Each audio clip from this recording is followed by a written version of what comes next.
जो भी मटेरियल पढ़ रहे हैं आप, एक तो अपनी आदत होती है कि हम लोग बुक्स पे बड़ा बिलीव करते हैं, बहुत सारी किताबें उठा के ले आएंगे और लाइब्रेरी में या जो भी रूम में बैठते हैं ना, वहाँ पे इतनी इतनी बुक्स जब सजी होगी तभी हमें सुकून मिलता है कि हाँ यार अब ठीक है, अब पढ़ाई यूपीएससी वाले लग रहे हैं। तो ये बहुत ही गलत चीज़ है। बुक्स लेके आओ आप बहुत ही कम, एक तो सारी एक साथ मत लेके आओ कि सारे सब्जेक्ट एक साथ ले और पढ़नी स्टार्ट कर दी, वो बर्डन फील होता है कि इतनी सारी बुक्स है कैसे कंप्लीट होगी। आपने ज्योग्राफी स्टार्ट किया, ज्योग्राफी की बुक्स लेके आओ या नोट्स लेके आओ, आपकी कोचिंग के हैं तो उनको कंप्लीट करो पहले, और एक रीडिंग मारते ही दोबारा दूसरी रीडिंग मारो, क्योंकि एक रीडिंग मार के आपने पॉलिटी उठा ली, 15 दिन पॉलिटी में दिए, ज्योग्राफी खत्म, है ना।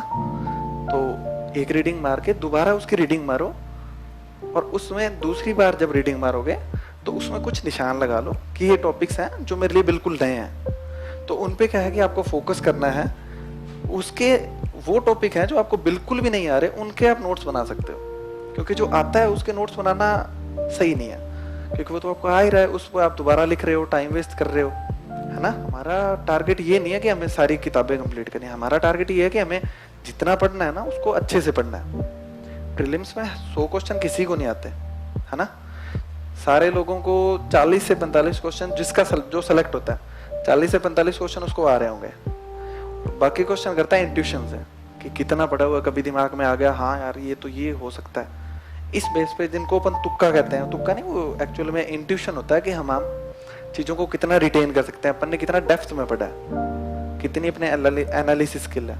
तो इस बेस पे क्या होता है कि 40-45 क्वेश्चन सबसे होंगे, उसके बाद में सब तुक्के मारेंगे। हिंदी मीडियम क्यों लैग कर रहा है, ये बात करते हैं। मेंस की स्ट्रेटजी आपको बहुत लोगों ने बताई हुई, ये पढ़ लो, ये पढ़ लो, ये पढ़ लो, रिपीट करने में कोई मतलब नहीं है ना। और अपन को क्या करना है कि हम उनके बराबर आए, ये चीजें कुछ करनी है। देखो जो इंग्लिश मीडियम के जो लोग सेलेक्ट हो रहे हैं ना, उनका बैकग्राउंड होता है आईआईटी, एमबीबीएस, एमबीए, मतलब आईआईएम से टॉप के इंस्टीट्यूट होते हैं। उनमें जैसे किसी ने बीटेक कर रखी है, तो बीटेक में क्या होता है 8 सेमेस्टर होंगे, 8 सेमेस्टर में 8 तो फाइनल पेपर होंगे और 8 ही मिड टर्म आते हैं, ठीक है। 16 पेपर वो लोग लिखते हैं 4 साल में। अपन लोग बीए की हुई है, 3 पेपर लिखेंगे, ठीक है। और उनके पेपर का परफॉर्मेंस कैसी होती है,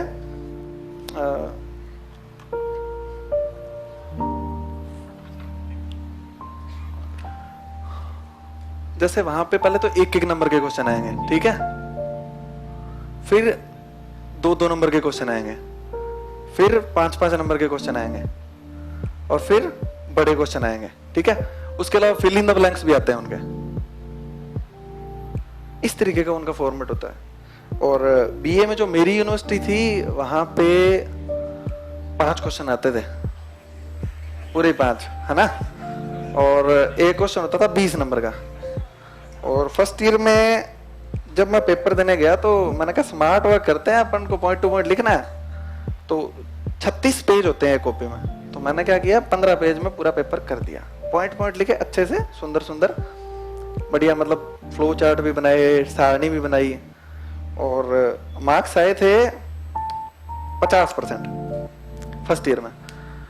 तो मैं गया, मेरे कई सीनियर, मैंने कहा यार ये क्या हुआ, मैंने तो अच्छी तैयारी की थी। और तो बोले कि भाई कॉपी कितनी भरी थी, मैंने कहा 15 बजे, ना 36 पन्ने भरने हैं पूरे के पूरे, है ना। तो नेक्स्ट ईयर में मैंने कहा ठीक है, मैंने कफन बांध के 36 के 36 भर के आया मैं पूरे, परसेंटेज बने 65। थर्ड ईयर में फिर 36, परसेंटेज बने 73। 5 क्वेश्चन 20 नंबर का और एक क्वेश्चन में 7 पन्ने भरने होते थे, चाहे वो आ रहा है चाहे नहीं आ रहा है, चाहे कैसी भी स्टोरी लिखो, ठीक है। तो अपनी आदत है वो, और इनकी आदत है पॉइंट टू पॉइंट, है ना। उनका क्वेश्चन आएगा तो कॉपी इतनी लिमिटेड होगी कि पूरी पूरी कॉपी में आपको फ्लो चार्ट, सारणी, पॉइंट, बुलेट पॉइंट्स, तो हैबिट हो जाती है ना। उनकी हैबिट अलग है, अपनी हैबिट अलग है। तो ये मेन तो रीजन है कि क्यों उनके, और अपन जब आंसर लिखेंगे तो मैं तो देखता हूँ, तो हम लोग इंट्रोडक्शन लिख देंगे 1 पेज का, तो और फिर जगह ही नहीं बचेगी, क्या लिखें क्या नहीं लिखें। फिर बोलेंगे अरे यार पेज ही कम थे, और फिर जब इतना भर देंगे पेज तो लास्ट वाले 2-3 क्वेश्चन छूट जाएंगे। बुलेट पॉइंट्स में ये होता है ना, कॉपी में खाली जगह मिल जाती है, अपन गरीबी इसका प्रमुख कारण थी, या फिर सीधा लिख दें पॉइंट नंबर 2 गरीबी, 2 चीज होता है ना। तो अपन क्या कि मतलब उसमें ज़्यादा फोकस करते हैं। तो ये चीज़ें तो बहुत धीरे धीरे अभ्यास से विकसित होगी, क्योंकि वो तो प्रैक्टिस कर चुका है ना, 16 पेपर दे चुका है। और बीच में वो लोग कुछ लिखते भी होंगे, नोट्स भी बनाते हैं, तो वो पॉइंट टू पॉइंट लिखते हैं कि ठीक है ये पॉइंट पॉइंट चेप के आने हैं लिखने। तो पहली चीज़ तो ये है कि सबसे बड़ा रीज़न ये है कि हमको क्यों मार्क्स कम मिल रहे हैं। फिर फ्लो चार्ट तो अपन ने कभी बनाए नहीं होंगे, बीए वगैरह में कभी नहीं बनाए होंगे फ्लो चार्ट मैप, ये तो बनाते ही नहीं है। मैं भी नहीं बनाता था, सेकंड ईयर थर्ड ईयर में नहीं बना के आया, मैं फर्स्ट ईयर में बना के आया था, तो मार्क्स कम मिले थे।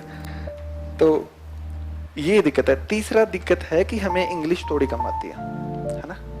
अब एसएससी की तैयारी की थी तो उसका बेनिफिट हो गया मेरे को कि इंग्लिश में बहुत कंफर्ट हो गया न्यूज़पेपर पढ़ने में। जैसे अब पेपर में हिंदी ट्रांसलेशन समझ नहीं आता है कई बार, तो इंग्लिश का देख लो भाग के तो समझ आ जाता है कि हाँ यार क्या लिखा हुआ है।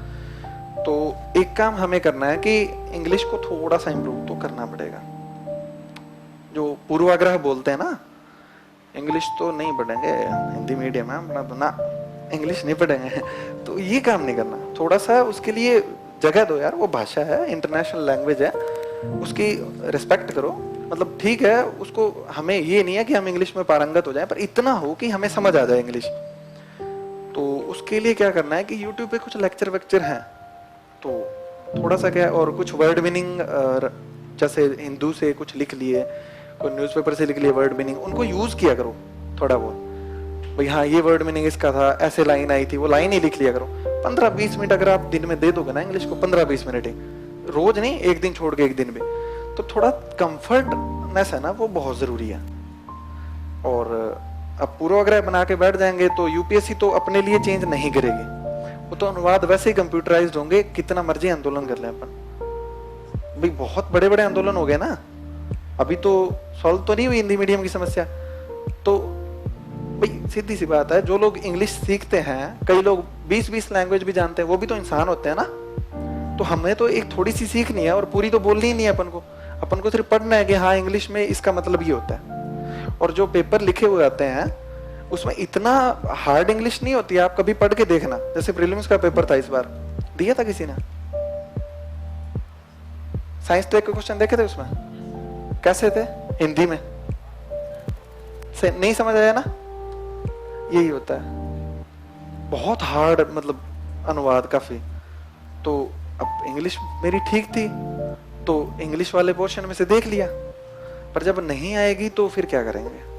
तो जब ये टॉपिक है ना, जैसे इकोनॉमिक्स हुआ, साइंस टेक हुआ, एनवायरनमेंट के कुछ टॉपिक हुए, इसमें थोड़ा सा इंग्लिश का पर्सपेक्टिव भी देखा करो कि इंग्लिश में क्या पूछ रहा है। क्योंकि कई बार जो अपने हिंदी की किताब में अनुवाद दिए होते हैं ना, उसकी बजाय कुछ और ही अनुवाद कर देते हैं, अप्रोच का उपादान कर देंगे, दृष्टिकोण भी होता है एग्जाम्पल, है ना, जो डिप्रेस्ड का कुछ और कर देंगे, काफी मतलब एग्जाम्पल होते हैं कि मतलब कुछ भी कर देंगे वो। प्रतियोगिता सूचकांक, प्रतियोगिता, अपन ने ग्लोबल कॉम्पिटिटिवनेस इंडेक्स ही पढ़ा है हमेशा, अपन उसका पढ़ते ही नहीं हिंदी अनुवाद। वो तो ठीक है उसमें इंग्लिश बीच में लिखा हुआ था तो बच गए, अगर किसी को नहीं आती फिर क्या करेगा वो। और इंग्लिश देखने के आदी बनो कि हाँ इंग्लिश का, इंग्लिश देखने, जैसे टेस्ट देने जाते हो ना तो भी इंग्लिश लिखा करो। हाँ, अब मैं कोई आपको ये नहीं कह रहा कि आप कोई अंग्रेज बन जाओ, पर थोड़ा समझ में आना चाहिए, इतना होना चाहिए, है ना। और सबसे बड़ी बात है कि इंफीरियोरिटी कॉम्प्लेक्स, ये मैंने बहुत लोगों के मन में सोचा है, इवन जो सिलेक्टेड है ना हिंदी मीडियम से, वो भी निशान सर बता रहे थे कि वहां पे लबास ना जाने के बाद में वो इंग्लिश बोलने लग जाते हैं। उनको ये लगता है कि हिंदी तो क्या, हिंदी लैंग्वेज, हिंदी कर दी तूने, तो ऐसे मुहावरे बोलते हैं ना। तो ये चीजें है ना, ये मत रखा करो कि मतलब इंग्लिश तो जो बहुत शानदार लोग है वही बोलते हैं, हिंदी तो मतलब हम लोग बोलते हैं कोई हाल नहीं है हिंदी का। हिंदी बहुत रिच लैंग्वेज है, हिंदी में अपन बहुत कुछ अच्छा कर सकते हैं। और हिंदी की कम वर्ड्स में अगर चीजें देखनी हो ना, तो एक सूर्यकांत त्रिपाठी निराला की कविता है राम की शक्ति पूजा, उसकी शुरू 18 लाइन पढ़ लेना, आपको पता लग जाएगा कि हिंदी कितनी समासिक है। जो लोग बोलते हैं कि इंग्लिश में कम वर्ड्स में अपन लिख सकते हैं बात, दिक्कत ये है कि जो अपने इंफीरियोरिटी कॉम्प्लेक्स है ना, वो एग्जामिनर के भी है, वो भी सोचता है कि यार हिंदी वाले ने क्या लिखा होगा, वो तो फर्जी लिख के आया होगा, तो इसीलिए ऑटोमेटिकली नंबर कम आते हैं। पर अगर हम इस चीज को कम मानेंगे, हम ठीक है हिंदी हमारी बहुत अच्छी है, इंग्लिश हमें आनी चाहिए, पर ये नहीं होना चाहिए कि हिंदी वाले हैं तो सिलेक्शन हो गई नहीं। मेरे पास बहुत लोग आते हैं कि हिंदी मीडियम से तो खत्म है हिंदी मीडियम, ऐसा नहीं है यार, सेलेक्ट हुए हैं वो भी तो इंसान ही है ना, और मेरा तो फर्स्ट अटेम्प्ट था, है ना। तो ये चीज है। तो जो नहीं सिलेक्ट हुए उनको मत देखो, जो सिलेक्ट हुए उनको भी देखो। और जो कमियां हैं वो मैं बता रहा हूं आपको, कि किताबों की भीड़ लगा लेते हैं। एक तो दुनिया भर से अपन को ज्ञान देने वाले बहुत मिलेंगे, हर कोई आके बता जाएगा कि यार ये करो ये करो। तो ये सब चीजों से ना थोड़ा बचना है, खुद की स्ट्रेटजी बनाओ, खुद देखो। किताबों की भीड़ नहीं इकट्ठा करनी, इंग्लिश में थोड़ा कंफर्ट होनी चाहिए, ठीक है, ये सब चीजें हैं। और यूपीएससी के बारे में भी ना थोड़े से स्टीरियोटाइप मत रखा करो, यूपीएससी नंबर देती नहीं है। यूपीएससी ऑनेस्ट संस्था है ना। तो आज तक थर्ड रैंकर भी हिंदी मीडियम से है, तो ऐसी बात नहीं है, अभी फर्स्ट रैंकर भी आएगा, ऐसी बात नहीं है। तो पॉसिबिलिटी तो होती है ना हर चीज की, तो ये चीज रखा करो। तो आप जब कभी भी यूपीएससी के बारे में सोचते हैं तो डिस्कशन बैठता है 5-7 लोग, तो बात करते हैं, ऐसे है, उसका नहीं हुआ, उसका नहीं हुआ, 1-1.5 घंटे फुल बातें चलेगी इसमें। लास्ट में क्या होगा, चलो छोड़ो यार, क्या फर्क पड़ता है, तैयारी करनी पड़ेगी। तो वो 1-1.5 घंटा क्यों वेस्ट किया आपने, जब तैयारी ही करनी थी भाई। या तो ऐसा सोच लो आपको घर जाना है किसी को, भाई चलो मैं आपको बोल देता हूँ कि यूपीएससी भेदभाव करती है, कितने लोग हैं जो छोड़ रहा है।